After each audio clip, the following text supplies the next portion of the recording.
da República Casa Civil Subchefia para Assuntos Jurídicos Lei N.U. 10.406, de 10 de janeiro de 2002 institui o Código Civil. Capítulo 18 da Fiança Seção e Disposições Gerais art. 818.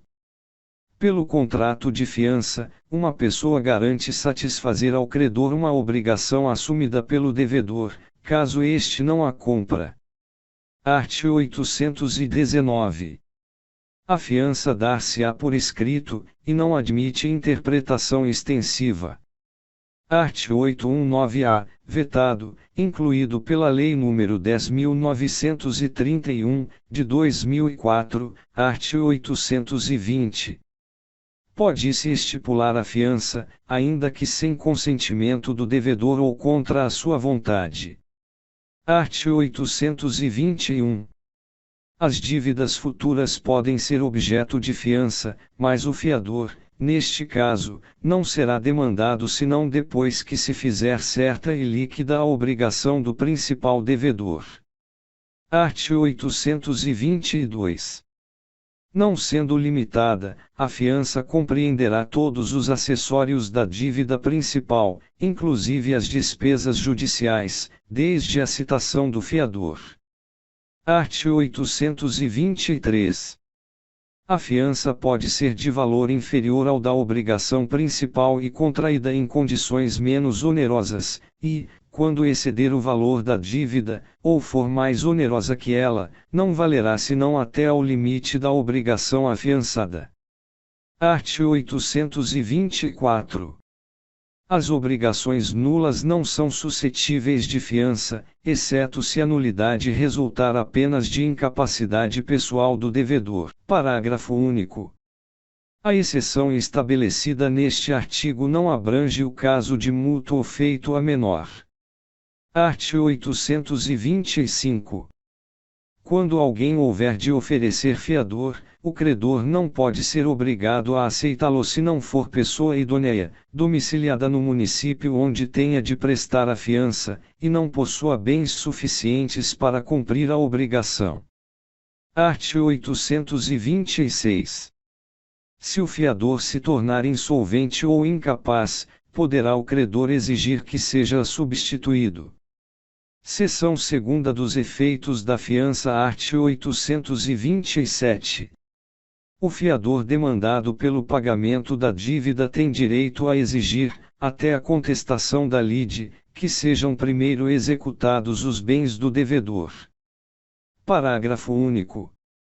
O fiador que alegar o benefício de ordem, a que se refere este artigo, deve nomear bens do devedor, saitos no mesmo município, livres e desembargados, quantos bastem para solver o débito.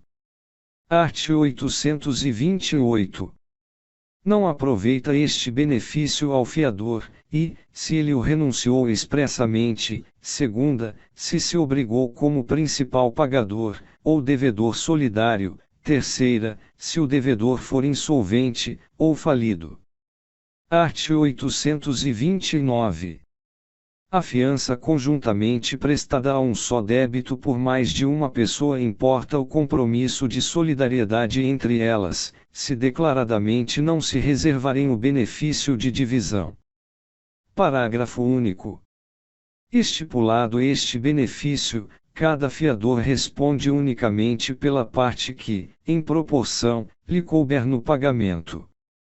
Art. 830. Cada fiador pode fixar no contrato a parte da dívida que toma sob sua responsabilidade, caso em que não será por mais obrigado. Art. 831.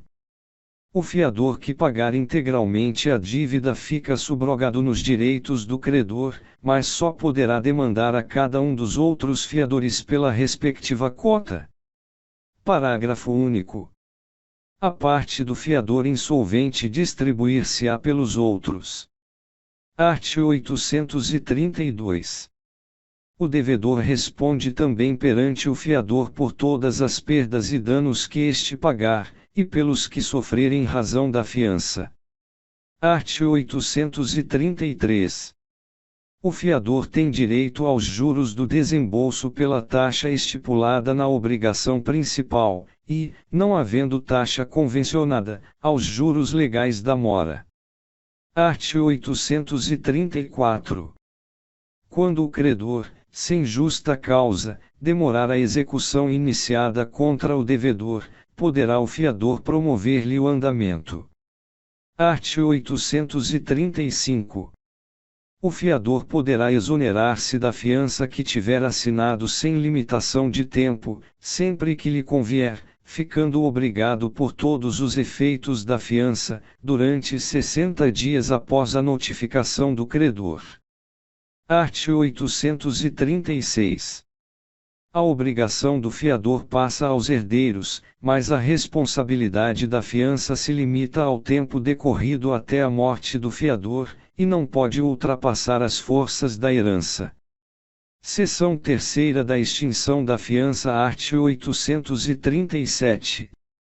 O fiador pode opor ao credor as exceções que lhe forem pessoais, e as extintivas da obrigação que competem ao devedor principal, se não provierem simplesmente de incapacidade pessoal, salvo o caso do mútuo feito à pessoa menor.